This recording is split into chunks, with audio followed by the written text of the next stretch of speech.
मैं Reena Kashyap my YouTube channel learn English with Reena Kashyap पे फिर से एक बार हाजिर हूँ टेंस के बाकी के हिस्से के साथ। इसके पहले वाले वीडियो में हमने सिंपल प्रेजेंट टेंस के बाद प्रेजेंट कंटिन्यूअस टेंस की चर्चा की थी। इसके ऊपर वीडियो डाला था मैंने और उसमें जो भी उससे रिलेटेड जानकारियाँ थी मैंने आपको दी थी। और आज हम प्रेजेंट परफेक्ट टेंस के बारे में चर्चा करेंगे, इस टेंस के बारे में समझेंगे। तो चलिए वीडियो की शुरुआत करते हैं।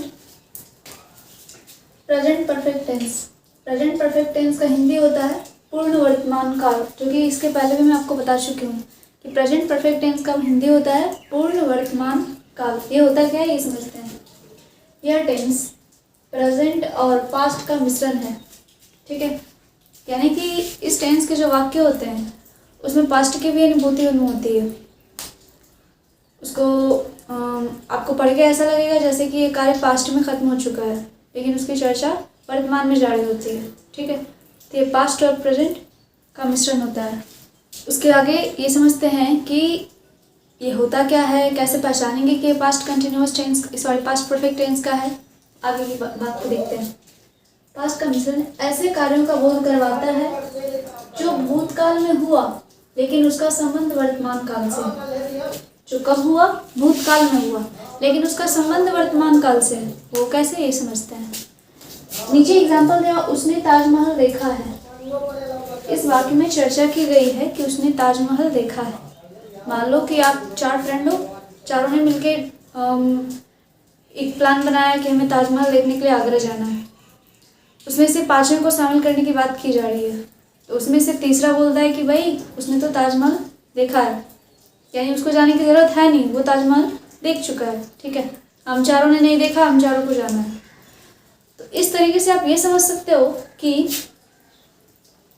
काम भले ही पास्ट में हुआ हो लेकिन उसका संबंध वर्तमान से है, क्योंकि जब तक उसका संबंध वर्तमान से हुआ नहीं तब तक आपने उसकी चर्चा नहीं की होती। अब जब आपने चर्चा वर्तमान में की है तो उसका संबंध जुड़ जाता है किससे, वर्तमान से। इसलिए कहा जाता है कि कोई भी कार्य वो संपन्न हुआ हो भले ही पास्ट में, लेकिन उसका संबंध वर्तमान से हो, तो वैसे वाक्य क्या हो जाएंगे, प्रेजेंट परफेक्ट टेंस में आएंगे। आगे देखते हैं वाक्य की पहचान क्या होती है। तो वाक्य की क्रिया के अंत में चुका हूँ, चुकी हूँ, चुके हैं, चुके हो, अथवा या फिर इसके बाद या है, या हूँ, ए है, ई है, ए हो इत्यादि लगा हुआ रहता है। यानी कि वाक्य की क्रिया के अंत में इस तरह से आते हैं। जैसे इसके बारे में मैंने आपको बताया था, तारा, ताहूँ, ते हैं, ती हैं इत्यादि, रहा है, रही है, रहे हैं। उसी तरीके से इसके वाक्य की क्रिया के अंत में इस तरीके से लगा हुआ होता है। जैसे कि यहाँ पे देख सकते हो आप, राम खा चुका है, राम ने खाया है, या है, चुका है, दोनों चीज़ें आ रही हैं, ठीक है। चुका है भी आ रहा है, खाया है भी, या है भी, तो यहाँ पे दोनों की चर्चा की गई है। तो इस हिसाब से आप इसको ऐसे समझ सकते हो कि इस तरह के वाक्य आपको इस टेंस में मिलेंगे। और मैं आपकी जानकारी के लिए बता दूं कि चाहे एग्जाम्स 12th के हों या 10th के हों, आपको पास्ट परफेक्ट टेंस से हो, फ्यूचर परफेक्ट टेंस से हो, या फिर प्रेजेंट परफेक्ट टेंस से हो, नेसेसरी प्रेजेंट परफेक्ट टेंस, मतलब कि ज़रूरी है कि प्रेजेंट परफेक्ट टेंस से ही आते हैं, लेकिन परफेक्ट टेंस से एक न एक सेंटेंस आपको ट्रांसलेट करने के लिए दिए जाएंगे।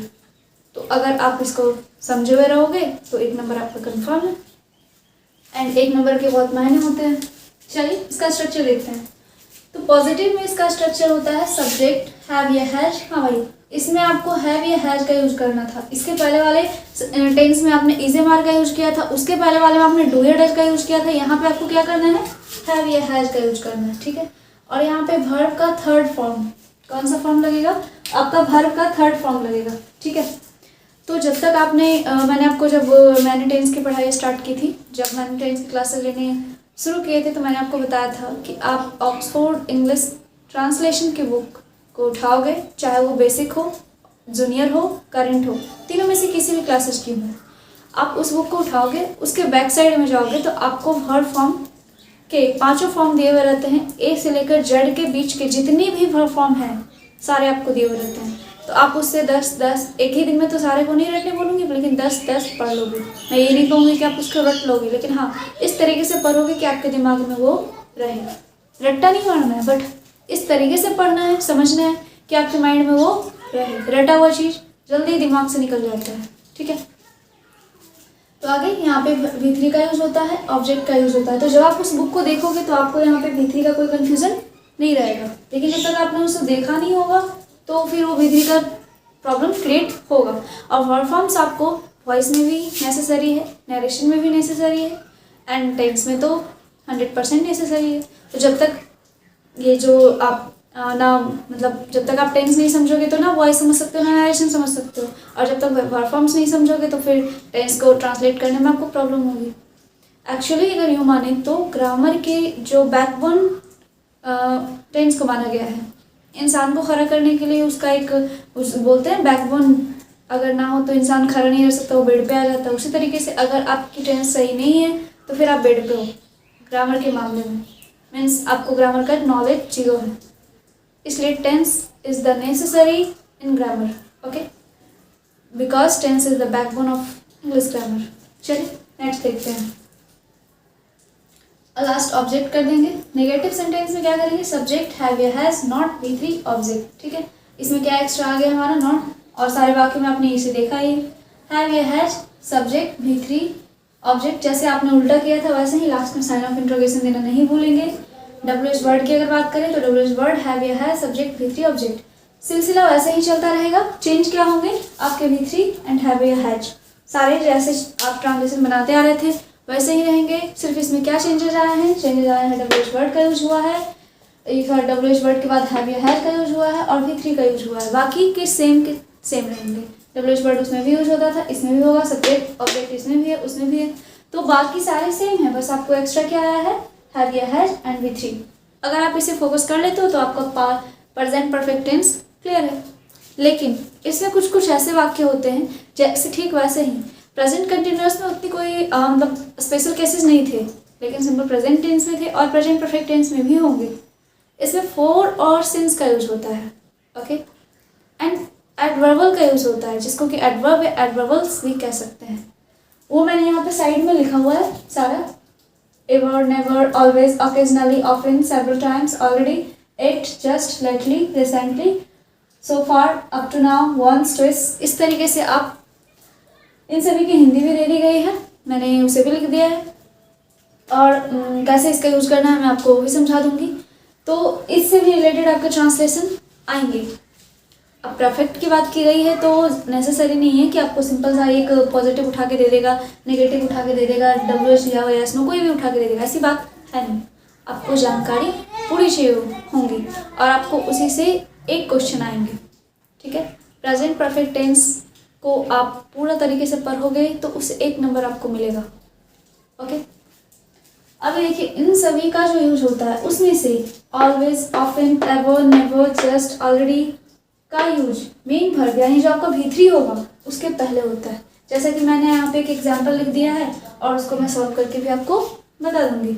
चलिए पहले यहाँ पे देखते हैं। उसने ताजमहल देखा है, तो यहाँ पे ये क्या है, पॉजिटिव सेंटेंस है, क्योंकि इसमें ना ही नहीं किया हुआ है, ना ही क्या, क्यों, कैसे, कब, कुछ ऐसा तो है नहीं इसमें, तो ये क्या है, पॉजिटिव सेंटेंस है। और जब ये पॉजिटिव है तो हमको क्या करना चाहिए, इस स्ट्रक्चर पे फोकस करना चाहिए। इसमें पहले सब्जेक्ट की बात की जा रही है, सब्जेक्ट हमारा उसने है, उसने का ही हम करेंगे यहाँ पे ही, ओके।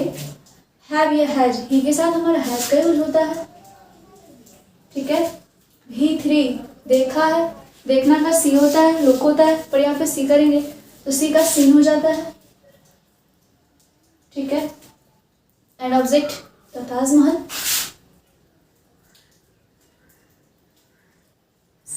ताज। चलिए राम खा चुका है, राम हमारा पॉजिटिव में है तो राम खा चुका है, तो हम सब्जेक्ट पहले लेते हैं राम।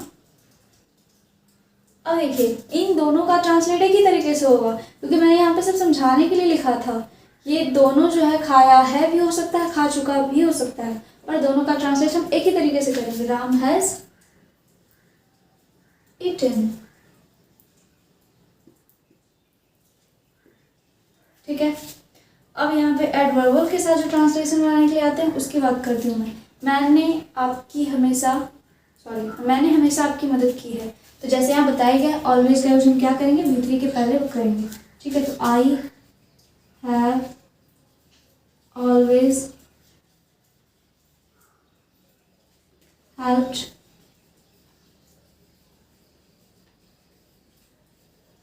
यू।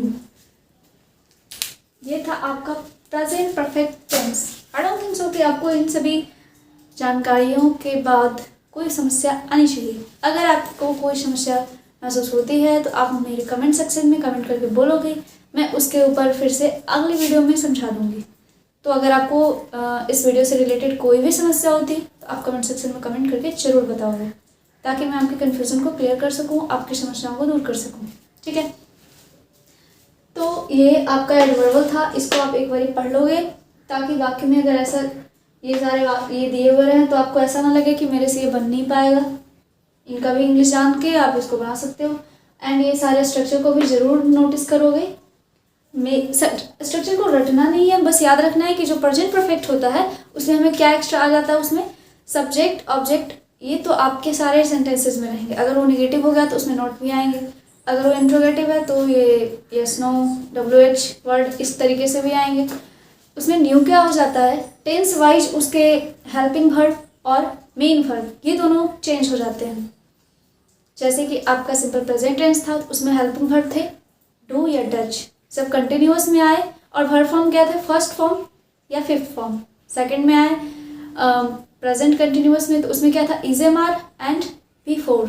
अब जब इसमें आए हैं तो हैव या हैज हो गया है और हमारा V3 होता है। चेंज क्या होते हैं, हमारा चेंज होता है वर्ब फॉर्म्स और हेल्पिंग वर्ब। तो आपको याद करने की ज़रूरत बस वर्ब फॉर्म्स और हेल्पिंग वर्ब की है। ठीक है, बाकी के आपके वही रहेंगे, सब्जेक्ट ऑब्जेक्ट ये नेसेसरी है, ये सारे टेंसेस में रहेंगे।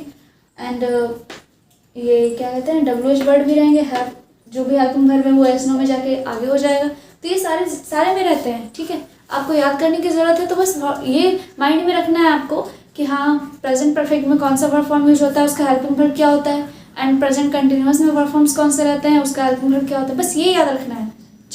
जितना बोझिल आपको टेंस लगता है उतना वाकई में है नहीं, बस लोगों ने से हो बना के रख दिया है। ऐसा कुछ है नहीं कि ये बहुत ज़्यादा टफ है। ईजिली लोगे तो ईजी लगेगा, हार्ड उसको समझोगे नहीं, बस छोड़ दोगे, इग्नोर करोगे तो हार्ड लगेगा। पर ये है टफ नहीं है, आप इसको ईजी में भी कर सकते हो। मैंने आपको बोला है कि आपका ये जो 1 मंथ है एग्ज़ाम में अभी बचे हुए हैं आपके, पूरा का पूरा जनवरी, तो उन पूरे जनवरी में मैं आपकी ग्रामर कंप्लीट कर दूंगी। इस तरीके से कंप्लीट करूंगी कि आप टेंस के या फिर वॉइस के हो, नरेशन के हो, इस तरीके से लेटर हो, एप्लीकेशन हो, ऐसे हो, या फिर जो भी हो ग्रामर से रिलेटेड, कम्प्रिहेंशन से रिलेटेड, वो आप सॉल्व करके आ जाओगे। मीन्स 60+ जाओगे आप इंग्लिश में, गारंटी रहेगी इसकी। लेकिन उसके लिए नेसेसरी है कि आप मेरी वीडियो को देखोगे, साथ साथ थोड़ा सा मेरा प्रोत्साहन बढ़ाने के लिए उसे लाइक सब्सक्राइब भी करोगे, अपने दोस्तों से शेयर करके करवाओगे भी, ताकि मैं और ज़्यादा ये मतलब कॉन्फिडेंस के साथ अगली वीडियो डाल सकूं, ताकि मुझे ऐसा लगा कि मेरा वीडियो भी लोगों के द्वारा पसंद किया जा रहा है और मुझे भी लाइक मिल रहा है, मेरी वीडियो को भी लोग लाइक कर रहे हैं, तो उससे मैं प्रोत्साहित होकर और सारे वीडियो डालूँ, आप लोगों और अच्छी तरीके से तैयारी करवा पाऊँ। इसलिए आप भी मेरा फेवर करो, मैं भी आपका फेवर करूँगी। ओके, बिजनेस में तो यही होता है ना, डील, कोई डील है हमारे बीच, फेवर एंड फेवर। ओके, चलिए, जितना मैंने बताया उसके ऊपर आप थोड़ा सा ध्यान दे देना और आप समझ लेना उसको। फिर अगले वीडियो में हम 4 सेंस का यूज के साथ चीज़ों को समझेंगे कि कैसे कहाँ पे 4 का यूज होता है, कहाँ पे सेंस का यूज होता है। प्रेजेंट कैसे समझेंगे कि जब ये एडवर्बल ऑफ टाइम लगा हुआ है तो वो प्रेजेंट परफेक्ट कंटिन्यूअस में कैसे होते हैं और प्रेजेंट परफेक्ट में कैसे होते हैं। सेंटेंसेस को अलग अलग डिवाइड करके हम उसे समझेंगे और मैं प्रेजेंट परफेक्ट और को कंप्लीट कर लूँगी, साथ साथ प्रेजेंट परफेक्ट कंटिन्यूअस की शुरुआत कर दूँगी इसके अगले वाले वीडियो में, यानी कि कल। आज के लिए इतना ही। जय हिंद, गुड बाय।